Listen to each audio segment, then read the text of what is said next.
ಪ್ರಾಚ್ಯವಸ್ತು ಇಲಾಖೆಯವರಿಂದ ಸಂರಕ್ಷಿಸಲ್ಪಟ್ಟಂತಹ ಒಂದು ಸ್ಮಾರಕ ಸಂರಕ್ಷಿತ ಪ್ರದೇಶ ಇದು. ಮಗ್ಗದ ಸದ್ದುಗಳ ನಡುವೆ ಇಂದಿಗೂ ವೀರರ ಯಶೋಗಾಥೆಯನ್ನು ವರ್ಣಿಸಲು ನಿಂತಿರುವಂತಹ ಈ ವೀರಗಲ್ಲುಗಳನ್ನು ಸಂರಕ್ಷಿಸುತ್ತಿರುವುದು ಅತ್ಯಂತ ಸಂತೋಷಕರ ಸಂಗತಿ ಎಂದೇ ಹೇಳಬಹುದು.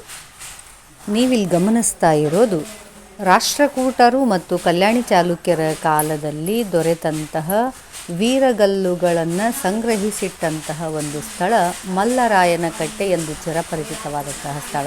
ಇದಿರೋದು ಗದಗ ಬೆಟಗೇರಿಯ ಒಂದು ಪ್ರದೇಶದಲ್ಲಿ. ಮಲ್ಲರಾಯನ ಕಟ್ಟೆಯ ಈ ಒಂದು ಪ್ರದೇಶದಲ್ಲಿ ಭಾರತದಲ್ಲೇ ಅತಿ ದೊಡ್ಡದಾದಂತಹ ವೀರಗಲ್ಲು ಹೊಂದಿರುವಂತಹ ಒಂದು ಸಂಗ್ರಹ ತಾಣ ಇದಾಗಿದೆ.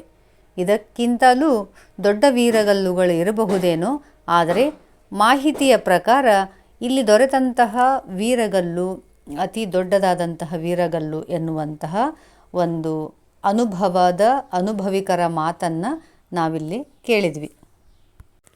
ಒಟ್ಟಾರೆ 15 ವೀರಗಲ್ಲುಗಳನ್ನು ನಾವಿಲ್ಲಿ ಗಮನಿಸ್ಬೋದು. ಪ್ರತಿಯೊಂದು ವೀರಗಲ್ಲು ಮಲ್ಲಯುದ್ಧದಲ್ಲಿ ಪ್ರವೀಣತೆಯನ್ನು ಪಡೆದಂತಹ ವೀರರ ಚಿತ್ರಗಳನ್ನು ಈ ಒಂದು ವೀರಗಲ್ಲುಗಳ ಮೇಲೆ ಕೆತ್ತಲಾಗಿದೆ. ಕುದುರೆ ಸವಾರರು, ಕತ್ತಿ ವರಸೆ, ಖಡ್ಗದ ಒಂದು ತರಬೇತಿಯ ವಿಭಿನ್ನ ಚಿತ್ರಶೈಲಿಗಳು, ಹೀಗೆ ಹಲವಾರು ವಿಭಿನ್ನವಾದಂತಹ ಕಸರತ್ತಿನ ಚಿತ್ರಗಳನ್ನು ನಾವು ಈ ಒಂದು ವೀರಗಲ್ಲುಗಳಲ್ಲಿ ನೋಡಿ ಆಗಿನ ಒಂದು ಅವಧಿಯಲ್ಲಿದ್ದಂತಹ ಮಲ್ಲಯುದ್ಧದಲ್ಲಿ ಪ್ರವೀಣರಾದಂತಹ ವೀರರ ಬಗ್ಗೆ ಮಾಹಿತಿ ಕೊಡುವ ಅಮೂಲ್ಯ ಭಾರತದ ಸಂಪತ್ತು ಎಂದರೂ ತಪ್ಪಲ್ಲ.